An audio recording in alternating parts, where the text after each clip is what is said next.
పరలోకమందున్న నా తండ్రి చిత్తము చొప్పున చేయువాడే నా సహోదరుడు, నా సహోదరియు, నా తల్లియు అని. చాలు. అర్థమైందా మీకు? ఏమన్నా అమ్మా అర్థమైందా? యేసు ప్రభు అక్కడున్న వారితో మాట్లాడుతూ ఉంటే యేసు ప్రభు యొక్క తల్లి, యేసు ప్రభు యొక్క సహోదరులు వచ్చారు. వచ్చి కబురు పంపించారు, యేసయ్య మరి నీ తల్లి నీ సహోదరులు వచ్చారు అని చెప్తే యేసు ప్రభు ఏమన్నారు? వెంటనే వెళ్ళారా? లేకపోతే వాళ్ళు రమ్మన్నారా? ఏమన్నారు?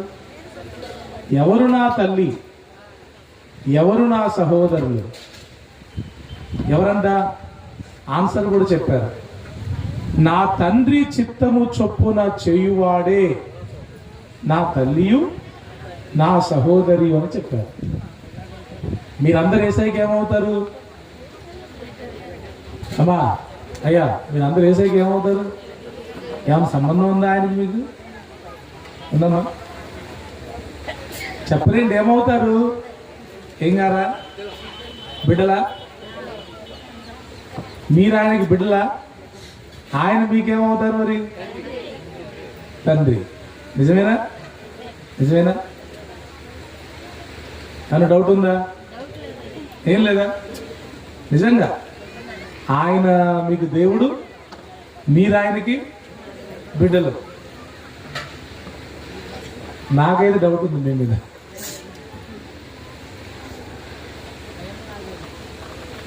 చాలా మంది అలా భ్రమలో బ్రతుకుతున్నారు. ఇప్పుడు బైబిల్లో ఏముంది? మనం చదివిన దాంట్లో తండ్రి చిత్తం చేసేవాడే యేసయ్యకి సహోదరులు, సహోదరీలు, తల్లి, తండ్రి, బిడ్డలు అవుతారు. నేను కూడా ఆయన బిడ్డనే, నేను కూడా ఆయన సంబంధినే అంటే కుదరదు. నువ్వు తండ్రి చిత్తాన్ని చేస్తున్నావా లేదా? ఎప్పుడన్నా యేసుప్రభు నీ దగ్గరికి వచ్చి నువ్వు నా కుమార్తె అన్నాడా మీతో? నువ్వు నా కుమారుని అన్నాడా మీతో ఎప్పుడన్నా? అయ్యా వింటున్నారా అన్నాడా ఎప్పుడన్నా వచ్చి? మీరు చెప్పుకోవడమేనా? మీరు చెప్పుకుంటూ అవుతారా, ఆయన అంటే అవుతారా? మరి ఇప్పుడు అన్నారా? నువ్వు నా కుమార్తెవి, నువ్వు నా కుమారుని యేసుప్రభు ఇప్పుడు అన్నారా? చూసారా ఎంత సరైన అయిపోయారు? అనలేదంటే మీరు కాదని అర్థం. ఇప్పుడు యేసు ప్రభు బాప్తిస్మం తీసుకొని ఒడ్డుకొచ్చిన తర్వాత పావురం వలె పరిశుద్ధాత్మ దేవుడు వచ్చి ఈయన నా ప్రియ కుమారుడు అన్నాడా లేదా? యేసయ్య గురించి ఈయన యందు నేను ఆనందించుచున్నానని అన్నారా లేదా? దానియేలు గురించి కూడా ఏమంటాడు? ఇదిగో ఈయన నాకు బహు ప్రియుడు అని చెప్పాడా లేదా? మరి మీ గురించి ఏం చెప్పలా? ఎందుకు చెప్పలా? ఎందుకు చెప్పలేదంటే మీరు ఆయనకు ప్రియులు కాదు, మీరు ఆయన కుమారులు కుమార్తెలు కాదు కాబట్టి మీతో చెప్పలేదు. ఈ రాత్రి మీరు నిద్రపోకుండా దేవుడిని అడగాల, ప్రభువాన్ని నిజంగా నీ పెట్టినేనా కాదా? పాస్టర్ గారు నాకు డౌట్ పెట్టారు వచ్చి భద్రాచలం నుంచి, చెప్పు ప్రభు అని ప్రభుని అడుగుతారా? అడగాలమ్మా. నిజమే. మాట వినండి. పెద్ద పెద్ద అయ్యగారులంతా చనిపోయిన తర్వాత ఆయన దగ్గరికి వెళ్తే ఆయన అన్నాడంట, మీరెవరో నాకు తెలియదు అన్నాడంట. అసలు ఎవరయ్యా మీరు, నాకు తెలియదంటే వాళ్ళు అన్నారంట, లేదు లేదు మేము దెయ్యాలు అనుకుంటున్నాం, మేము ప్రవచనాలు చెప్పినాం, చాలా మందిని బాగు చేసినాం అంటే అవన్నీ నాకు తెలియదయ్యా, అక్రమము చేయవారులారా మీరు నా యొద్ద నుంచి వెళ్ళిపోండి, మీరెవరో నాకు తెలియదు అన్నాడంట. మరి ఒకవేళ పొరపాటు మనల్ని కూడా వేసిన పట్టంటే ఆడిపోయినాక చేసేదేం లేదు. ఎప్పుడైనా ఇప్పుడు ఎక్కడైనా ఎక్కడ సరి చేసుకోవాలి? ఈ కోటాల్లోనే సరి చేసుకోవాలి. అసలు ఆయన బిడ్డలమో కాదో ఈ కోటాల్లో తేలిపోవాలా లేదా? అటెవరికి ఆసక్తి లేదు. వస్తున్నారు, వింటున్నారు, తింటున్నారు, వెళ్ళిపోతారు. అసలు నిజంగా యేసయ్య బిడ్డనేనా నేను, యేసయ్య కుమారునేనా కాదా, ఇవన్నీ ఎవరికి లేదు.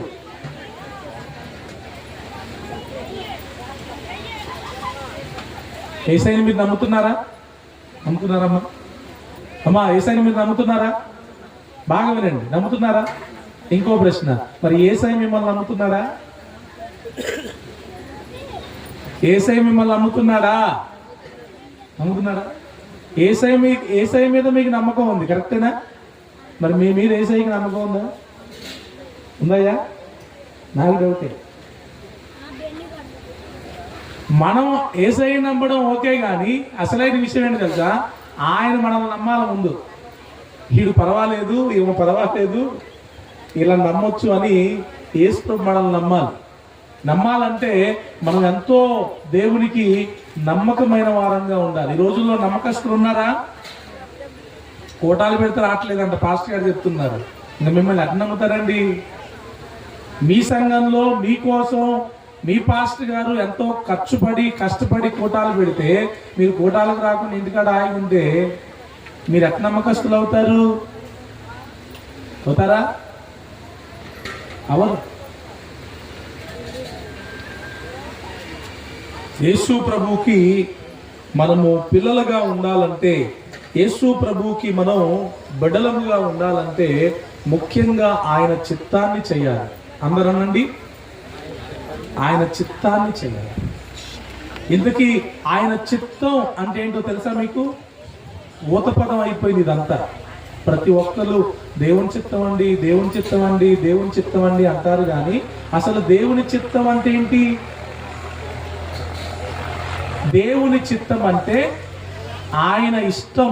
చిత్తం అంటే ఇష్టం ఏంటి? ఆయన చిత్తం అంటే అర్థం ఏంటి? ఆయన ఇష్టం. ఇప్పుడు మిమ్మల్ని అడుగుతున్నా, ఈరోజు మీరు ఆయన ఇష్టాన్ని చేశారా? మీ ఇష్టాన్ని చేసుకుంటున్నారా? నిన్న మీరు మీ ఇష్టంగా బ్రతికారా? ఆయన ఇష్టంగా బ్రతికారా? అవునా?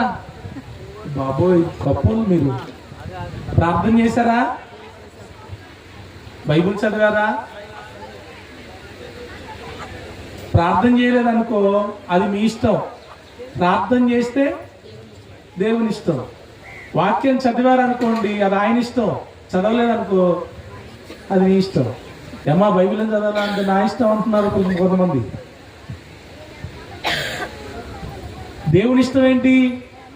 బైబిల్ చదవడం. దేవుని ఇష్టం ఏంటి? ప్రార్థన చేయడం. దేవుని ఇష్టం ఏంటి? పరిశుద్ధంగా బ్రతకడం. అవునా? మీ ఇష్టం ఏంటి? మీకు నచ్చినట్టు బ్రతకడం. అబద్ధాలు ఆడడం ఎవరిష్టం? అవునా? మరి ఎవరు ఆడట్లా? నిన్న చెప్పాగా, నిన్న సాయంత్రం, నిన్న మధ్యాహ్నం విన్నారా? అబద్ధాలు ఆడే వాళ్ళందరూ సైతాన్ ఇష్టాన్ని చేస్తున్నారు, మీ ఇష్టాన్ని చేస్తున్నారు, దేవుని ఇష్టాన్ని కాదు. బూతులు మాట్లాడే వాళ్ళు ఉన్నారా ఇంక ఇక్కడ?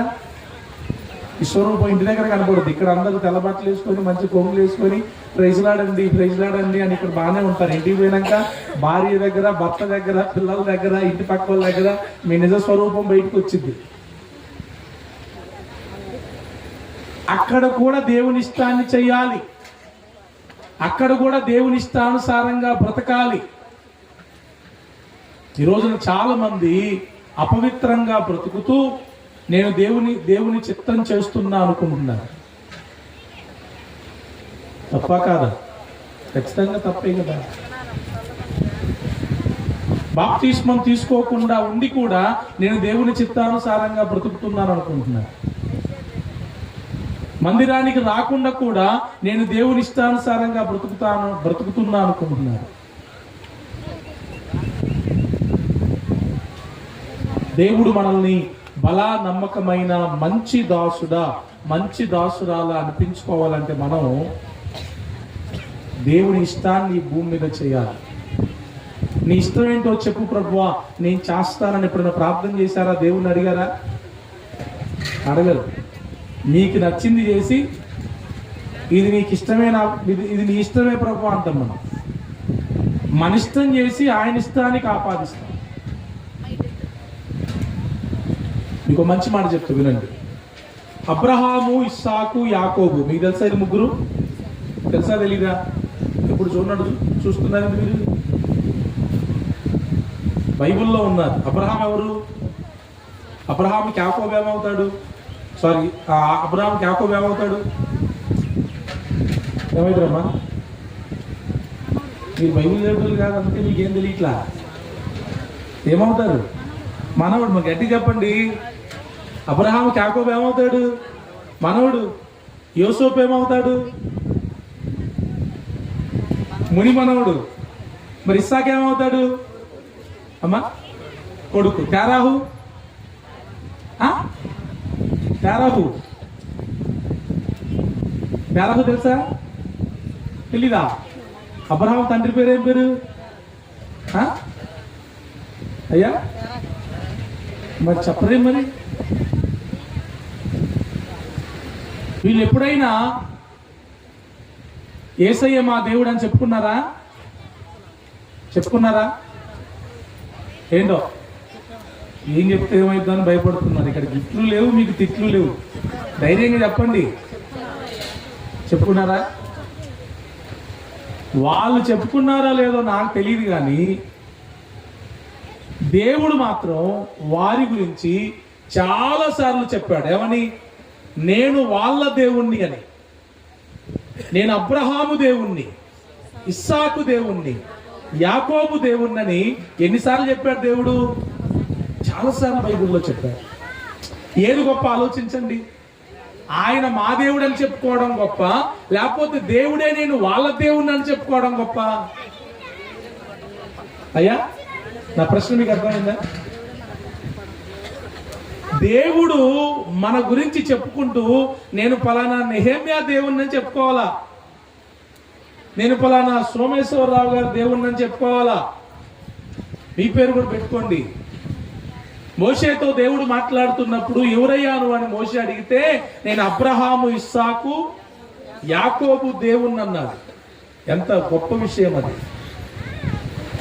ఆయన నా దేవుడు అని చెప్పుకోవడం చాలా చిన్న విషయం. ఆయనే మన గురించి చెప్పుకోవాలి. ఇప్పుడు మా భద్రాచలంలో మీకు ఎవరైనా బంధువులు ఉన్నారనుకోండి, నేను రాగానే ఏమడుగుతారు మీరు? మా వాళ్ళు ఎలా ఉన్నారండి? పలానా వాళ్ళు మా వాళ్ళేనండి, తెలుసా మీకు ఎలా ఉన్నారు అడుగుతారా లేదా? ఇప్పుడు మీ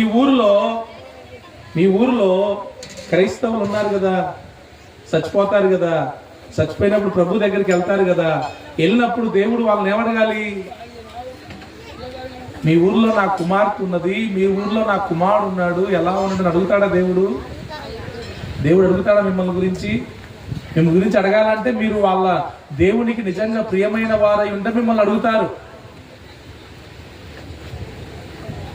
ఎంత గొప్ప మాట అంటే నేను అబ్రహాము దేవుణ్ణి, ఇస్సాకు దేవుణ్ణి, యాకోబు దేవుణ్ణి పదే పదే పదే బైబిల్లో చెప్పుకున్నాను. మనం ప్రార్థన చేసుకోవాలి, ప్రభువా నా గురించి కూడా అలా నువ్వు చెప్పుకోవాలయ్యా అని. అబ్రహాము గురించి దేవుడు ఇంకో మాట ఏం చెప్పాడు తెలుసా? అబ్రహాము నాకు స్నేహితుడు అని చెప్పాడు. చెప్పాడా లేదా? అబ్రహాం అంటే ఎవరు? దేవునికి ఏమవుతాడంట? స్నేహితుడు. బా ఎంత గొప్ప విషయం. మోషే గురించి కూడా నేను స్నేహితులతో మాట్లాడినట్లు ముఖాముఖిగా మోషేతో మాట్లాడాడంట. మరి మీకెవరు స్నేహితులు? మీ స్నేహితులు ఎవరమ్మా? అబ్బా మీరెవరికి స్నేహితులు? వచ్చిదే తాగుబోతుళ్ళు, తిరిగిపోతుళ్ళు, ఇంటి పక్కన వాళ్ళు, వాళ్ళు వీళ్ళు, అబద్ధాలు ఆడేళ్ళు, బూతులు మాట్లాడేళ్ళు, వీళ్ళందరూ మనకు స్నేహితులు. స్నేహం అనేది ఎక్కడ మొదలవుద్ది చెప్పండి, అబద్ధం అడగండి. స్నేహం అనేది ఎక్కడ మొదలవుద్ది అమ్మా? ఎట్లా మొదలవుద్ది? గట్టిగా చెప్పమ్మా. అర్థం కాల. స్నేహం ఎట్లా మొదలవుతుంది? ఫ్రెండ్ ఉన్నారా మీకు ఎవరన్నా? లేరా? మీ ఫ్రెండ్స్ ఎవరు లేరా? ఇద్దరు హృదయాలు కలిస్తే స్నేహం మొదలైద్ది. ఇద్దరి ఆలోచనలు కలవాలి, ఇద్దరి మనసులు కలవాలి, ఇద్దరు ఒకే రకమైన విధానం, జీవిత విధానం కలిగి ఉంటే నా అభిరుచి నీ అభిరుచి ఒకటైతే మనం ఫ్రెండ్స్ అవుతాం. అవునా? ఆ ఫ్రెండ్స్ అయిన తర్వాత వీళ్ళు ఎక్కువ మాట్లాడుకుంటా ఉంటారు, ఎక్కువ కలుస్తూ ఉంటారు, ఒకరి కోరికలు ఒకరు తీరుస్తూ ఉంటారు, ఒకరికొకరు ఎక్కువ ఇంపార్టెన్స్ ఇస్తూ ఉంటారు. ఇలాంటి ఏమైనా చేస్తున్నారు దేవుని గురించి మీరు? మీ ఆలోచనలు దేవుని ఆలోచనలు ఒకలాగానే ఉన్నాయా? మీ ఏమి ఇటుంటే ఆయన అటుంటాయి. మీ కోరికలు దేవుని కోరికలు ఒకలాగానే ఉన్నాయా? దేవుడు ఇష్టపడిన దాన్నే మీరు ఇష్టపడుతున్నారా? దేవుడు చేయాలనుకున్న దాన్నే మీరు చేస్తున్నారా? దేవుని హృదయములో దావీదు గురించి రాయబడిన మాట ఏంటంటే, దావీదు నాకు హృదయానుసారుడు అన్నాడు. అంటే దావీదు దేవుని హృదయములో ఏముందో దేవుడు చెప్పక ముందే తెలుసుకొని చేసేవాడు. నాకేమిష్టమో నేను చెప్పకుండా మీరు తెలుసుకొని నాకు ఇస్తే నాకు ఎంత ఆనందం ఉంటుంది. అవునా? నాకు మీరు అన్న బహుమతి ఇవ్వాలనుకోండి, నాకు ఇష్టమైనది ఇస్తే బాగుంటుందా, మీకు ఇష్టమైనది ఇస్తే బాగుంటుందా? నేను చెప్పకుండా మీకు ఎలా తెలుస్తుంది? మరి నా గురించి ఎంక్వైరీ చేయాల. అవునా? దావీదంట దేవునికి ఆలయం ఇష్టమని దేవుని కోసం ఆలయం కట్టడానికి పూనుకున్నాడు. దేవుడు చాలా సంతోషించాడు. దేవుడు చెప్పాడా కట్టమని? దేవుడు చెప్పకుండానే తనకే నేను దేవునికి మందిరం కట్టాలని అనిపించింది. హల్లెలూయా. 2 చేతులు పైకెత్తండి. కొంతమంది దేవుని ఇష్టం తెలిసి కూడా చెయ్యరు, కొంతమంది తెలియక చెయ్యరు, కొంతమంది చెప్పినా చేయరు.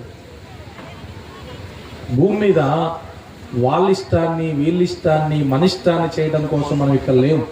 ఎందుకున్నాం? దేవుని ఇష్టాన్ని చేయడానికి మనం ఇక్కడ ఉన్నాం. నాకు ఇంకా 5 నిమిషాలు ముగించేస్తున్నా, నా టైం అయిపోయింది.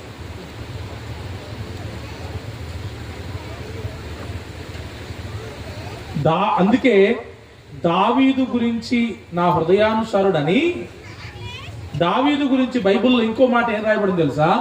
దేవుడు అంట, యేసయ్య అంట దావీదు కుమారుడంట. అవునా? ఎవరు పిలువబడ్డాడు? ఆ గుడ్డి వాళ్ళు ఏమని పిలిచారు ఆయన్ని?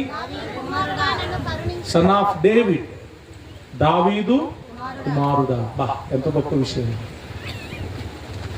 యేసయ్య అంట దావీదుకి కుమారుడంట. అలా పిలువబడ్డాడు ఆయన. ఎంత ప్రేమ దావీదంటే దేవునికి. అవునా కాదా? గుర్తుపెట్టుకోండి, మనం దేవుని గురించి గొప్పలు చెప్పుకోవడం కాదు, కానీ దేవుడు మన గురించి గొప్పలు చెప్పుకోవాలి. ఒక్క మాట చెప్పి ముగించేస్తా. ఒకరోజు సైతాన్ అంట దేవుని దగ్గరికి పోయిందంట. యోబు గ్రంథంలో పోయిందా లేదా? సైతాన్ ఆడిగన్న పోయింది. అది పోతే దేవుడు ఏమడిగాడంట? సైతానా సైతానా, నా సేవకుడైన యోబు సంగతి నీకు తెలుసా? అడిగాడా లేదా? ఎక్కడి నుంచి వచ్చావంటే ఏం చెప్పింది? భూమి మీద నుంచి వచ్చా అని చెప్తే, మరి భూమి మీద నా సేవకుడు ఉన్నాడు తెలుసా నీకు? ఆయన యథార్థవంతుడు, ఆయన పరిశుద్ధుడు, ఆయన నీతిమంతుడు, ఆయన భక్తిపరుడు అని దేవుడే యోబు గురించి అద్భుతమైన సాక్ష్యం చెప్తాడు. అంటే భూమి మీద ఎంతో మంది ఉండగా దేవుడు కేవలం యోబు గురించి ఎందుకు అడిగాడు? ఆయన ఒక్కడే దేవునికి ఇష్టమైన వాడు కాబట్టి. సంఘంలో 100 మంది విశ్వాసులు ఉంటే దేవుడు అందరినీ అడగడు. ఎవరిని అడుగుతారు? సంఘంలో ఎవరైతే దేవునికి ప్రియముగా బ్రతుకుతారో, దేవుని ఇష్టాన్ని చేస్తూ బ్రతుకుతారో, దేవుని కోసం కష్టమైన నష్టమైన ఓర్చుకుంటూ బ్రతుకుతారో వారి మీదనే దేవుని దృష్టి ఉంటుంది. యాకోబుకి చాలా మంది సంతానం ఉన్నారు, కానీ యాకోబు కుమారులు మీకు ఎవరన్నా తెలుసా? ఎక్కువ తెలిసేది ఎవరు? ఎక్కువ తెలిసేది యోసేపు. ఎందుకు? యోసేపు బ్రతికినట్లుగా యాకోబు కుమారులలో ఇంకెవరు బతకల అంత మంచిగా. అందుకే యోసేపు అందరికీ తెలుసు. మనం మనుషులకు తెలియాలన్నా, దేవునికి తెలియాలన్నా, మనుషుల చేత మంచి వాళ్ళం అనిపించుకోవాలన్నా, దేవుని చేత మంచి వాళ్ళం అనిపించుకోవాలన్నా మనము ఎలా బ్రతకాలి? దేవునికి ఇష్టమైనట్టు బ్రతకాలి. ఇప్పుడు పొద్దున్నే ఎన్ని గంటలకు లేవడం దేవుని ఇష్టం చెప్పండి. మనం అమ్మా 9 గంటలుగా అయ్యా 5 గంటలుగా కనీసం సూర్యుడు రాకముందు మనం లేవాలి. అవునా కదా? అది ఎవరిష్టం? మన ఇష్టం ఏంటి? అప్పుడే లేపుతున్నా ఏంటి మమ్మీ, ఇంకా 8 కూడా కాలే, ఆగు.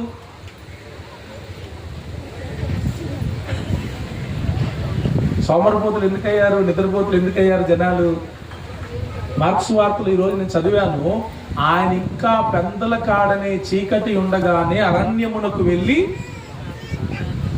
ప్రార్థన చేస్తున్నాడంట. ఎవరు? యేసయ్య. రాత్రంతా ప్రార్థనలో ఉన్నాడని కూడా ఆయన గురించి రాయబడింది. మనం 8 గంటలకు లేస్తే ఏం ప్రార్థన చేస్తాం? చేస్తారా? మనస్ఫూర్తిగా ప్రార్థన చేయాలంటే ఎప్పుడు లేవాలి? కనీసం 4, లేదంటే కనీసం 5 కదా. మనం 7 గంటలకు లేచి ఇంకేం ప్రార్థన చేస్తాం? చీపురు పట్టుకోవడం, గ్యాస్ వెలిగేయడం, ఇవే సరిపోతాయి. ఇలా దేవుని ఇష్టాలు చాలా బైబిల్లో ఉన్నాయి. మీరు బైబిల్ బాగా చదివితే దేవుని ఇష్టం ఏంటో, దేవుని ఇష్టం కానిదేంటో రాయబడి ఉంది. అందుకే దేవుని హృదయం మనకు తెలియాలంటే దేవుని వాక్యం మనం చదవాలి. ప్రతిరోజు దేవుని వాక్యాన్ని చదవాలి. అప్పుడు దేవుని మనస్సు ఏంటో మనకు అర్థమైంది. దేవుడంట మనకు రాసిన ప్రేమ లేఖంట బైబిల్. బైబిల్ అంటే ఏంటి? దేవుడు మనకు రాసిన ప్రేమ లేఖ. దేవుని హృదయం మనకు తెలియాలంటే దేవుని వాక్యాన్ని పదే పదే పదే పదే ధ్యానం చేయాలి. చదవడమే కాదు, ధ్యానం చేయాలి, పరిశీలన చేయాలి. అప్పుడు దేవునికి ఏది ఇష్టమో ఏది ఇష్టమో కాదో అర్థమైంది. హేబేలు కయ్యూను ఇద్దరూ దేవునికి అర్పణ పట్టుకొచ్చారా లేదా? కానీ ఒక ఆయన అర్పణను దేవుడు అంగీకరించలేదు, ఒక ఆయన అర్పణను దేవుడు అంగీకరించాడు. కారణం ఏంటంటే దేవునికి ఇష్టమైన అర్పణను హేబేలు పట్టుకొచ్చాడు కాబట్టి దేవుడు దాన్ని అంగీకరించాడు. దేవునికి ఇష్టం లేని కానుకను కయ్యూను పట్టుకొచ్చాడు కాబట్టి దాన్ని అంగీకరించలేదు. ఇద్దరు మందిరంలో ప్రార్థన చేశారు. దేవాలయంలో సుంకరి ప్రార్థన చేశాడు, పరిసయ్యుడు ప్రార్థన చేశాడు. ఒక ఆయన ప్రార్థన దేవుడు వినలేదు, ఒక ఆయన ప్రార్థన మాత్రం దేవుడు విన్నాడు. మళ్ళీ పొడుగు ప్రార్థన చేసింది ఆయన. పరిసయ్యుడు ఎంత ప్రార్థన? చాలా పొడుగు ప్రార్థన చేశాడు. పొడుగు ప్రార్థన చేసిన ఆయన ప్రార్థన రిజెక్ట్ చేశాడు. చిన్న ఒక్క వచనం ప్రార్థన చేసిన సుంకరి ప్రార్థన ఏమో దేవుడు ఆలకించాడు. అంటే ఈయన ప్రార్థన దేవునికి ఇష్టమైంది, ఆయన ప్రార్థన దేవునికి ఇష్టం కాదు. యేసయ్య అంటే అందరికి ఇష్టమే, కానీ మనం అంటే దేవునికి ఇష్టమేనా అది పరీక్షించుకోవాలి. మనకి యేసయ్య ఇష్టం, కానీ మనం యేసయ్యకి ఇష్టమేనా? మనం యేసయ్యకి తెలుసమ్మా? ఇదే మరి యేసయ్య గురించి మీకు ఎంత తెలుసు? మీ గురించి యేసయ్యకి మొత్తం తెలుసా తెలీదా? మరి మీకు యేసయ్య గురించి ఎంత తెలుసు? ఏంది? బైబిల్ పట్టుకొని గుడికి వస్తారు అంతే. ఇంకా తెలుసుకోవాల్సిన బాధ్యత ఉందా లేదా? మరి ఇంకెప్పుడు తెలుసుకుంటారు మీరు? ఇప్పటికే సగం జీవితం అయిపోయిందా లేదా?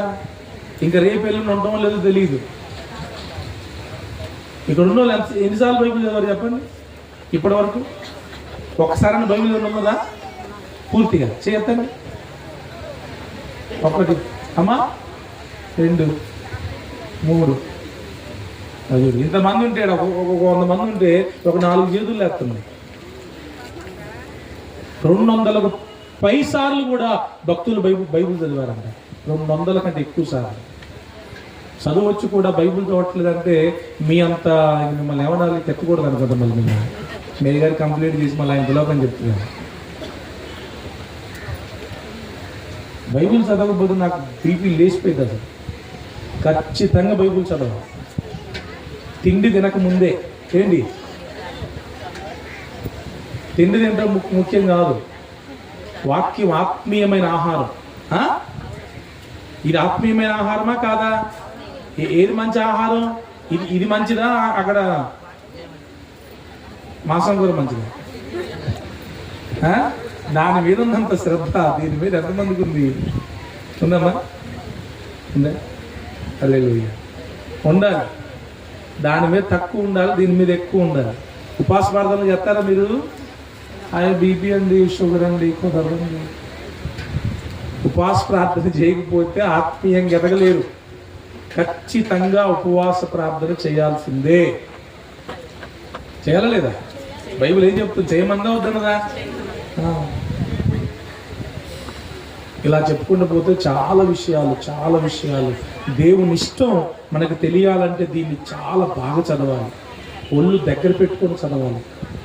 ఇందులో దేవుని హృదయం ఉంది, దేవుని మనసు ఉంది, ఏం చెయ్యాలో ఉంది, ఏం చేయకూడదో ఉంది, ఎలా మాట్లాడాలో ఉంది, ఎలా మాట్లాడకూడదో ఉంది, ఎక్కడికి వెళ్ళాలో ఉంది, ఎక్కడికి వెళ్ళకూడదో ఉంది, ఏమి వినాలో ఉంది, ఏమి వినకూడదో ఉంది. లోకస్తులు అంటే వాళ్ళకి నచ్చినట్టు బతుకుతారు, కానీ క్రైస్తవులు అలా బతకొద్దు, దేవునికి ఇష్టం వచ్చినట్టు బతకాలి. నీ హెయిర్ స్టైల్ ఎలా ఉండాలో బైబిల్లో ఉంది తెలుసా మీకు? మరి రోజు ఎట్లా ఉన్నాయి మీ హెయిర్ స్టైల్? మీ డ్రెస్సింగ్ స్టైల్ ఎలా ఉండాలో బైబిల్లో ఉంది, ఉందా? తిండి ఏం తినాలో కూడా ఉంది తెలుసా మీకు? ఏమేం తినాలో ఏమేం తినకూడదో మెనూ ఉంది దీంట్లో, లేవియాకాండంలో ఉంటుంది. ఏం తాగాలో కూడా ఉంది. మన జీవిత విధానం అందుకే బైబిల్ని దీన్ని మ్యాన్స్ మాన్యువల్ బుక్ అంటారు. దీన్ని మనుషుల యొక్క మాన్యువల్ బుక్ అంటే మాన్యువల్ బుక్ అంటే మనిషి ఎలా బ్రతకాలో చెప్పింది బైబిల్. దేవుడు చెప్పాడు. ఏ గ్రంథంలో ఇంత క్లియర్గా లేదు. స్త్రీలు ఎలా ఉండాలి, పురుషులు ఎలా ఉండాలి, భర్తలు ఎలా ఉండాలి, భార్యలు ఎలా ఉండాలి, పిల్లలు ఎలా ఉండాలి, అత్తలు ఎలా ఉండాలి, కోడళ్ళు ఎలా ఉండాలి, మనవరాళ్ళు ఎలా ఉండాలి, అన్నదమ్ములు ఎలా ఉండాలి, అక్క చెల్లెలు ఎలా ఉండాలి, అంతా బైబిల్లో చాలా క్లియర్గా ఉంది. చదివితే అర్థమయ్యేది. రోజున ఎందుకు భార్యాభర్తల మధ్యలో గొడవలు, అత్తాకోడల మధ్యలో గొడవలు ఎందుకు, అన్నదమ్ముల మధ్యలో గొడవలు ఎందుకు? ఎలా బతకాలో తెలియక.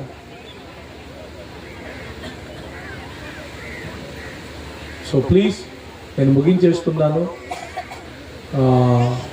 మీరు దయచేసి, ఇది నా బాధ కాదు, ఇది ఎవరిది? దేవుని బాధ. ఇప్పుడు ఆయన పేరు చెప్పుకొని ఆయన పేరు మీద బతికే మనం ఆయనకి నచ్చినట్టుగా బతకకుండా మనకు నచ్చినట్టుగా బతికి, అందుకే ప్రభు అంటాడుగా, ప్రభువా అని పిలుచు ప్రతివాడు పరలోక రాజ్యం చేరడండి.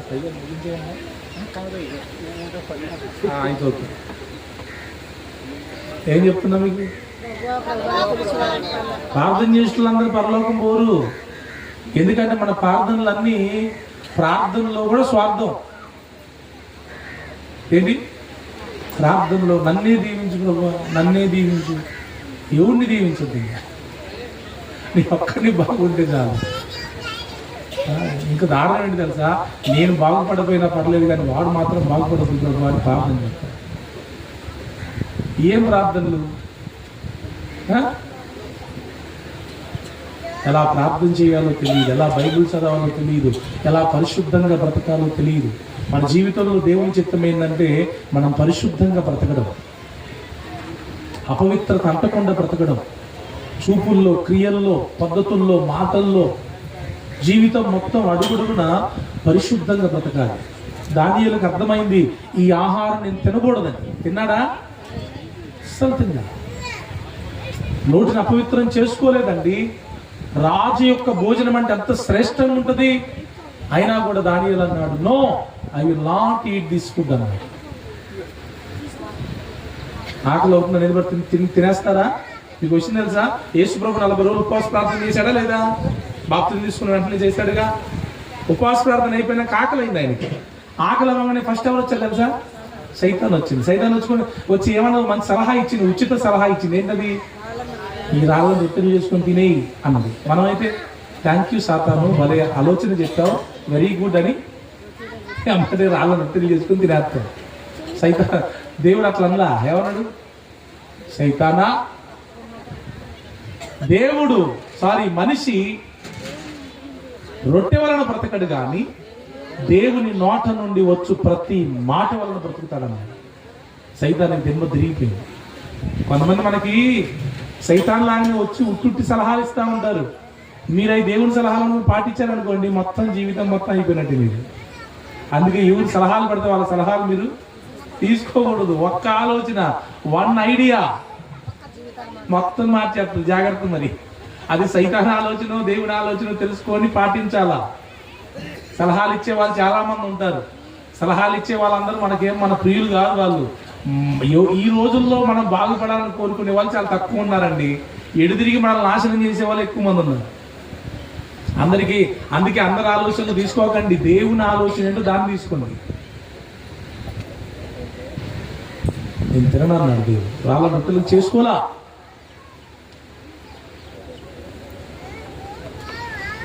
దేవుని చిత్తం మనం ఎరగాలి. దేవునికి ఇష్టమైంది ఏదో అది చేయాలి. దేవునికి నచ్చేటట్టుగా మనం బ్రతకాలి. ఈయనెవరు?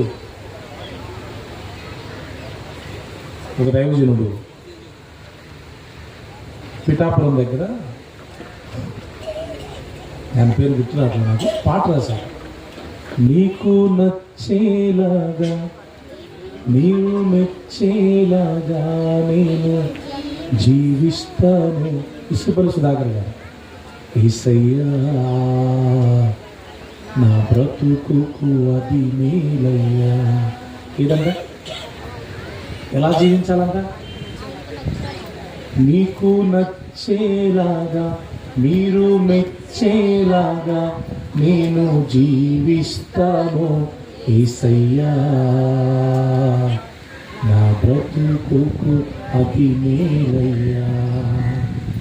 అదే ఆనందము మహదానందము, అదే సంతోషము నిత్య, అదే ఆనందము అదే సంతోషము నిత్య.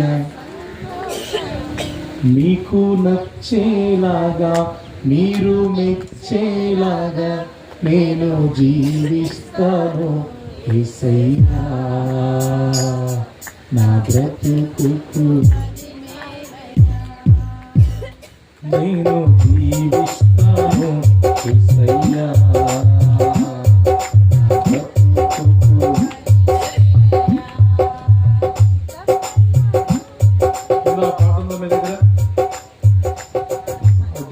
పాట పాడే టైం లేదు.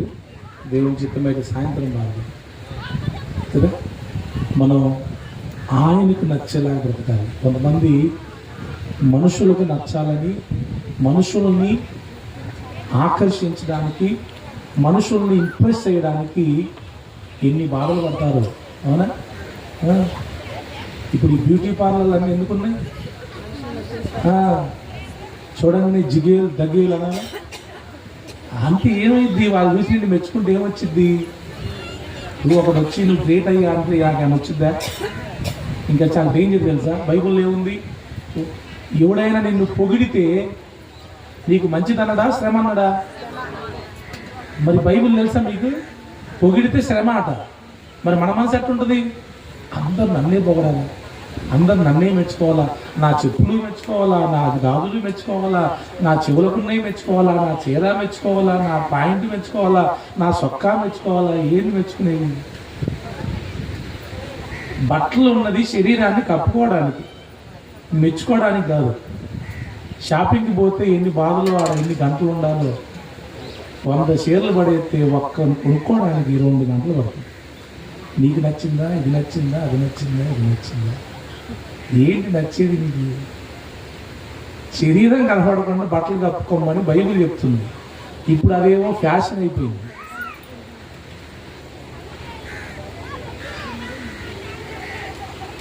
ఈ మాటలు చెప్తున్నందుకు ఏమనుకోకండి. అందుకే యోహాన్ అంట ఏ బట్టలు వేసుకున్నాడంట? బాప్తిస్మం ఇచ్చి యోహాను తోలుదట్టి కట్టుకున్నాడంట. తోలుదట్టి. ఆయన అరణ్యంలో బతికిండు, తోలుదట్టి కట్టుకున్నాడు. ఆయన తిండి కూడా ఏంటి? మనలాగా బిర్యానీ చికెన్లు కావు, మిడతలు అడిగితేనంతే. అంటే మనుషులతో సంబంధం లేకుండా దేవుడి మీద ఆధారపడి బతికింది. Praise lord. అయ్యగారు ఎప్పుడొక్కరాని చెప్తాను, వస్తాను, అయిపోయింది నాట. స్తోత్రం. యేసయ్య బాధ ఏమైనా అర్థమైందా మీకు? అర్థమైందా? ఏమర్థమైంది చెప్తుంది? మన ఇష్టం కాదు, మనుషుల ఇష్టం కాదు, ఆయన ఇష్టం.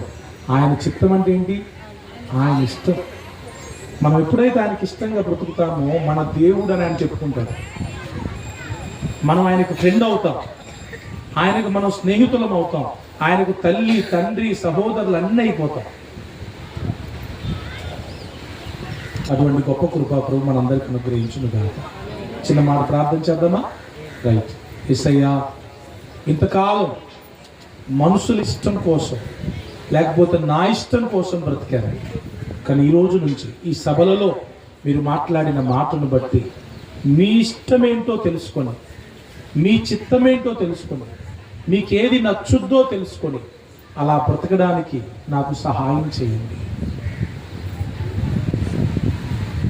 నువ్వు నా దేవుడు అని నేను చెప్పుకోవడం కాదయ్యా, నువ్వే నా దేవుడు అని చెప్పుకోవాలి. నేను అబ్రహాము, ఇస్సాకు, యాకోబు దేవుడు అని చెప్పుకున్నట్లుగా నా దేవుడు అని కూడా అనేకులతో చెప్పుకోవాలి. నీ హృదయానుసారంగా బ్రతికే కృప దయచేయండి. నీకు ప్రియమైన బిడ్డగా బ్రతికే కృప దయచేయండి. మనుషుల మెప్పును కోరుకునేవానిగా కాకుండా, మనుషుల మెప్పును కోరుకునేదానిగా కాకుండా మీ మెప్పును కోరుకునే వ్యక్తిగా, మిమ్మల్ని సంతోషపరిచే వ్యక్తిగా, మీ చేత బలానమ్మకమైన మంచి దాసురాలు అనిపించుకునే వ్యక్తిగా నన్ను మార్చు. అడుగుదామందరం. పరిశుద్ధుడైన తండ్రి, ఈ మధ్యాహ్నం మీ విలువైన మాటలను బట్టి స్తోత్రం. నాతోనూ ఇక్కడ కూడి ఉన్న మా అందరితోనూ మీరు చాలా సూటిగా స్పష్టంగా మాట్లాడారు. ఈ రోజు నుంచి మీ చిత్తం చేయడానికి, మీ ఇష్టానుసారంగా బ్రతకడానికి, మీకు నచ్చినట్లుగా జీవించడానికి సహాయం చేయమని, మీ వాక్యాన్ని ఎక్కువగా ధ్యానిస్తూ మీ వాక్యములో మీ చిత్తాన్ని గ్రహించి ఈ చిత్తానుసారంగా బ్రతికి మిమ్మల్ని చేరుకునే కృప దయచేయమని, మీకు స్నేహితులముగా, మీకు ప్రియమైన బిడలముగా బ్రతకడానికి కృపనివ్వమని యేసయ్య నామములో ప్రార్థించి వేడుకొనుచున్నాము తండ్రి. ఆమేన్.